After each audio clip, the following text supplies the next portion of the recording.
Hi, welcome to The Real Deal with Kim Hollingshead. I am your host, Kim. You're listening to Super Talk 99.7 WTN right here in Nashville, Tennessee.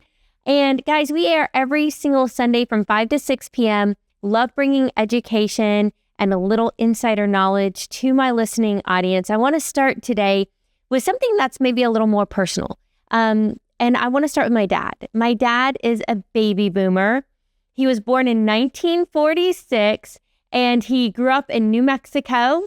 He's a real deal cowboy. I think you guys have heard me talk about that here on the show.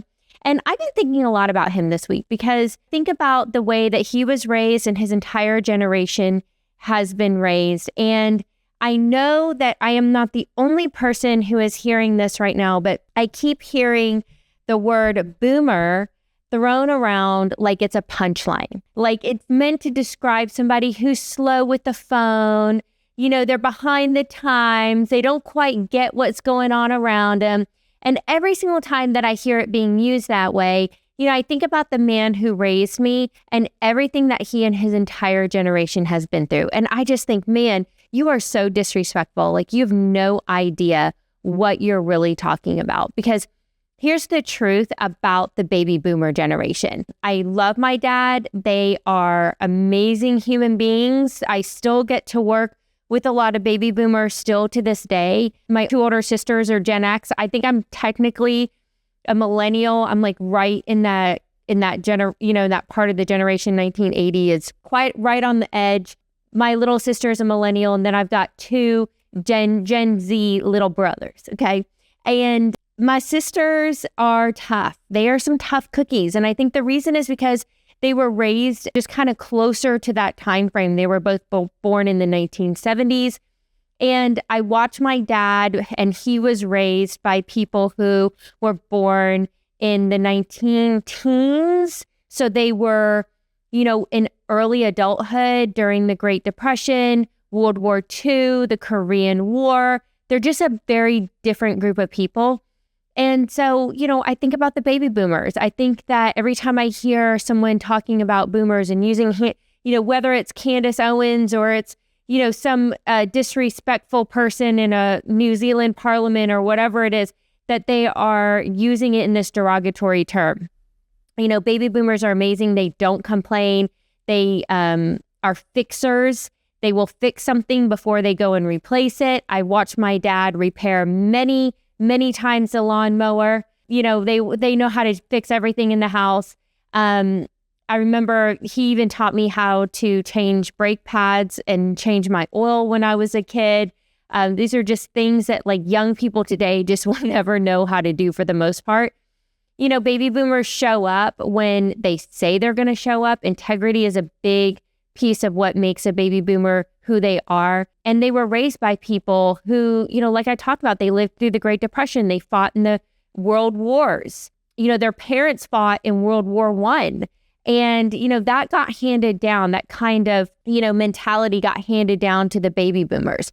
And so, you know, no one's sitting in a house talking about their feelings. They're just going to work. And I'll tell you, baby boomer generation, they were in their 30s and 40s in the 1980s, early 1990s, and they are some hard workers. And all you have to do is go back and watch movies, learn a little something about what it was like to, you know, come up in the 1970s, 80s, and 90s, and you will see why it is that baby boomers are such hard workers. Like they will literally work like a 50-hour week was like nothing. Like my dad telling me many times about how he would work 100-hour work weeks. Like it was like expected, you know, and young people today are like, no, I have a work-life balance. You know, they can't even relate to that sort of mentality and that level of a work ethic like that. And, you know, good or bad, they would put their family second in order to earn that income because that's what was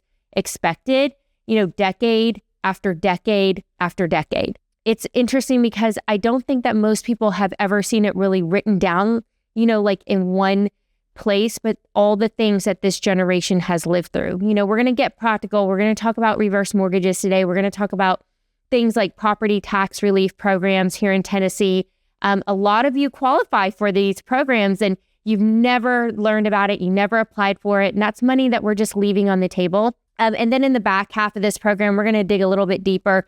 We're going to talk about that world that the baby boomers really came from, their parents' world, how that shaped them, and everything that followed, including everything that we're seeing right now in the news and everything that we're seeing play out right now in Iran. We're going to bring you all the way home, though, and we're going to talk about your mortgage payment and what you can expect at the closing table. So today is a fully packed show. Definitely stay with me. Don't go anywhere. Okay, let's lay out this actual timeline, because when you put it out like date by date and put it end to end, then what really shows up for us is not really a punchline of people who like don't know how to work a computer, like get out of town. Baby boomers are born between 1946 and 1964. They're raised by 8 parents who came of age during the Great Depression. This is a World War II generation. And researchers who study American generations say that this cohort is shaped by scarcity and duty. They learned how not to waste anything because there really just wasn't even anything to waste. I mean, think about it. The Great Depression and World War II, we're talking about food being rationed. So they really also learned to trust in they really learned to trust in institutions, the government, the church, the company that they worked for, because they had learned that institutions really could be counted on to organize the country and to win world wars, to overcome the Great Depression. And they really learned how to keep their feelings to themselves, because as bad as you may think that you have it, nobody wants to hear you complain because everybody has it really hard. And we'll say this is one thing about the current, younger generation right now. If anybody out there is listening, take a beat, try to be grateful for what you have, because you really live in such a safe world today. And it's not cool to just go online and just complain, okay? Also, for this World War II, the greatest generation is that children were seen and they were not heard. They aren't going to sit around and talk about their feelings. They were really focused on thrift, duty, deference, keeping quiet. That was their entire outlook of life. And, what got handed down to them, they passed on to their kids. So these values were passed on to the baby boomers. These children who are the baby boomer generation, they grew up very differently from us. I want you to consider the fact that for many of them, when they were little kids, they did not have a TV, because in 1950, only about 9% of American homes actually had a television set. By the middle of the decade, it was roughly like 65% of Americans. By 1965, which is just 15 years later, about 3% of Americans actually had a television in their living room. So many boomers actually spent the biggest part of their childhood years with just radio, and they were not prepared for everything that television was going to bring into their life. We talk about having multiple screens today and how children have a screen sitting in front of their face, and all the things that the internet brings to children on a phone and a tablet. And that kind of similar thing happened to the kids who were raised on radio, and all of a sudden now they have the television. You have to think about all of a sudden now they get to see Elvis and the Beatles, right? Marilyn Monroe. I mean, this is a level of, sex and violence that had never been in a family's home before. So it's really going to change the way that people look at the world. Not only that, but they actually lived in a world where nuclear war was a very real threat.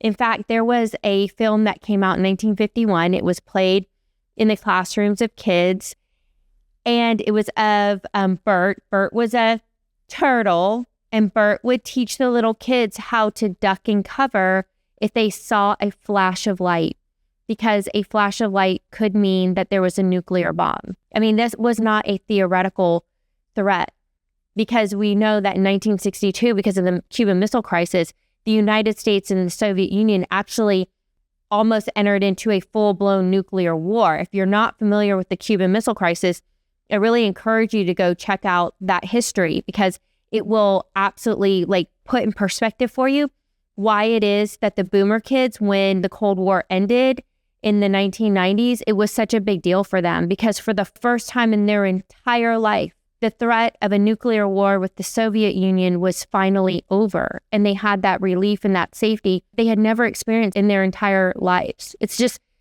boggles my mind, that they lived through that. Not only that, but let's talk about Vietnam, because in Vietnam, which was, started in 1969, the government would hold a lottery.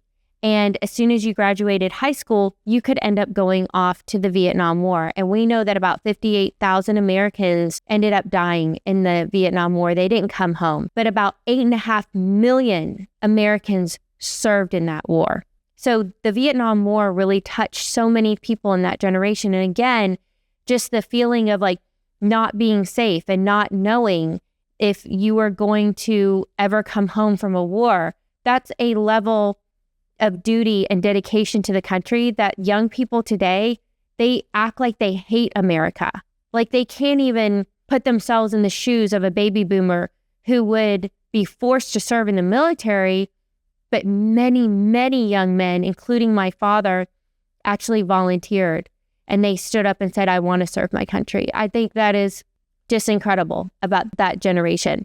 So during the Vietnam War and after the Vietnam War was finally over during the Jimmy Carter era, we also had stagnation. There was an oil embargo that caused oil prices in the United States to quadruple within just a few months. So Americans are complaining now because oil hit over $100. I mean, the equivalent of that would be oil hitting over $300. And we didn't see anything like that in this Iran conflict. We also don't have stagflation. That means that stagflation is when prices are rising, so there's inflation, and then also the economy is stalled. So there's no way out of it. And, at that time, Jimmy Carter, we ended up having a man named Paul Volcker who was sworn in. He was appointed the Fed under Ronald Reagan. But Paul Volcker actually, raised interest rates an insane amount. And that is what finally broke stagflation. But I want to tell you guys what that did to housing prices or what it did to housing affordability. In 1981, the average starter home was $67,000. But the interest rate for a mortgage, a 30-year mortgage with 20% down, they didn't have down payment assistance like we do now. With 20% down, they would have a monthly payment of over $800 a month. So everyone complaining, because their interest rate was over 18%. So everyone complaining today about affordability, that is an outrageous monthly payment for a $67,000 home. Like the baby boomer generation actually lived through that. They bought their homes when housing was truly unaffordable. I mean, if they can get through that, we can definitely get through that. But not only that, let's take a look at technology. All of a sudden now, baby boomers, they were raised on radio, they get introduced television, they have, my dad can talk about the evolution of phones. He remembers a time when you would have to call, there were things you would have to call an operator. There were things called party lines back then where people shared phone lines. It was wild. And then, of course, in the 1980s, we get cell phones that are giant cell phones. But in the 1990s, cell phones really became a lot more common, but it wasn't a kind of household item until the early 2000s.